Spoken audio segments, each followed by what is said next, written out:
Hi, and welcome back to my channel. Today we're going to be practicing a fierce self-compassion break. If you need a more tender practice, the more tender self-compassion break is linked in the notes. This is an exercise that when you become very familiar with it, you will be able to practice during your daily life in under a minute or two. However, if you're new to the practice, or if you're dealing with something that's really challenging and you want to engage in a more reflective meditative practice, welcome. The fierce self-compassion break is a great thing to use when we would like to tap into the energy of fierce self-compassion to help motivate us with encouraging, wise vision. So let's get started. Let's adopt a comfortable posture, and if it's accessible, close your eyes or adopt a soft gaze.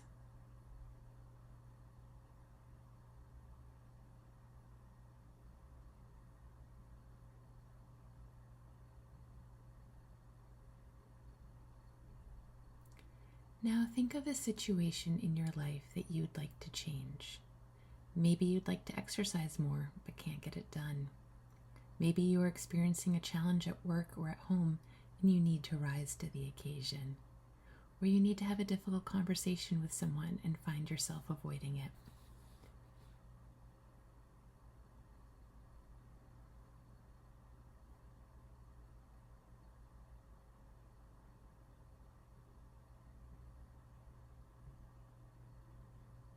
When you have a problem in mind, visualize the situation as clearly as possible in your mind.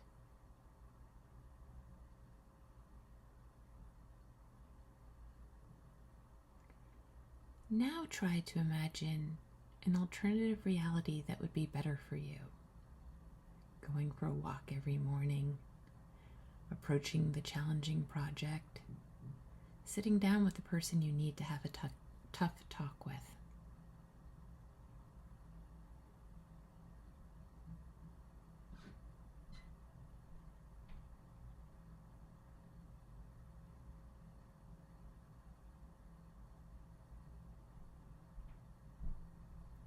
What feelings arise when you think about making this change? Is it frustration, disappointment, fear, excitement, something else?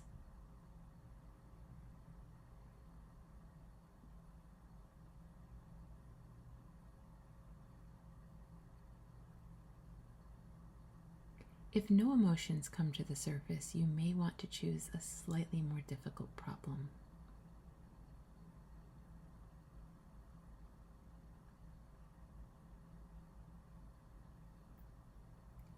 Now remind yourself of the new reality you want to bring into your life. Say to yourself, slowly and with conviction, "This is my vision of what I want for myself." Choose words that feel natural. You can also say, "This is what I want to manifest in the world," or "This is possible for me."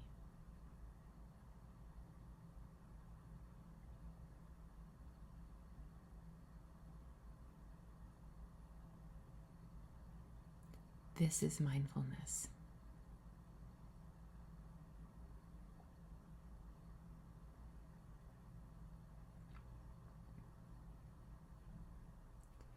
Try to remember that everyone gets stuck or gets things wrong, but we learn from our experience. Say to yourself, "This is a life learning opportunity." Other options might be, "Growing pains are a part of being human," or "We usually get it wrong before we get it right," or "I'm not the only one who has faced a challenge like this."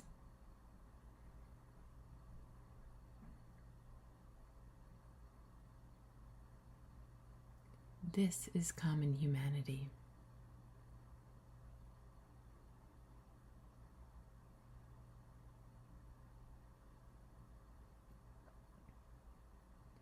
If it feels comfortable, make a supportive gesture, such as putting one hand on the opposite shoulder or making a small fist pump or placing a fist on your heart to signal encouragement.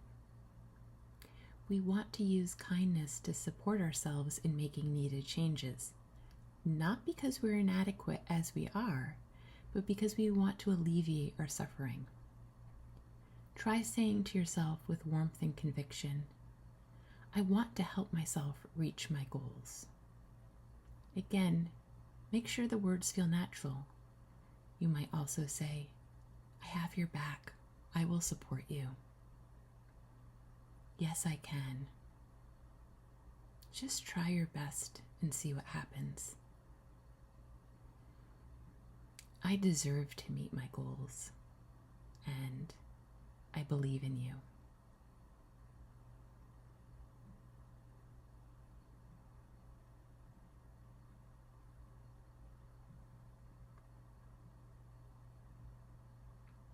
If you're having difficulty finding the right words, imagine that someone you really cared about was struggling with the exact same situation you're struggling with, and you wanted to encourage and support them in making a change.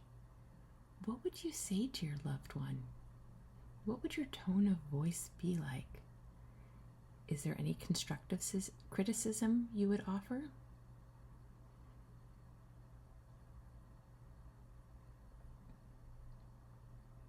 Now, can you offer the same message to yourself?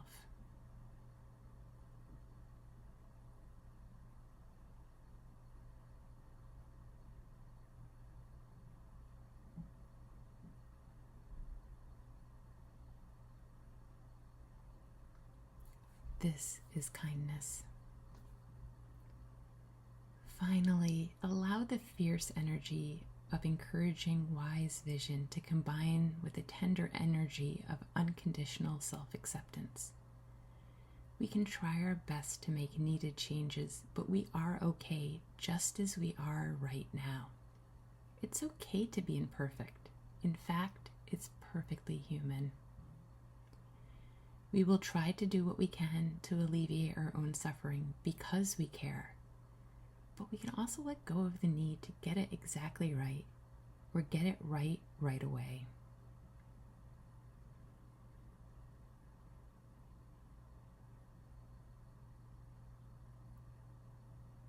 And now taking a moment of gratitude for showing up for this practice, for showing yourself some compassion. When you feel ready, opening your eyes, lifting your gaze, taking a stretch, a sip of your drink, whatever feels helpful for you right now. Thank you for practicing with me.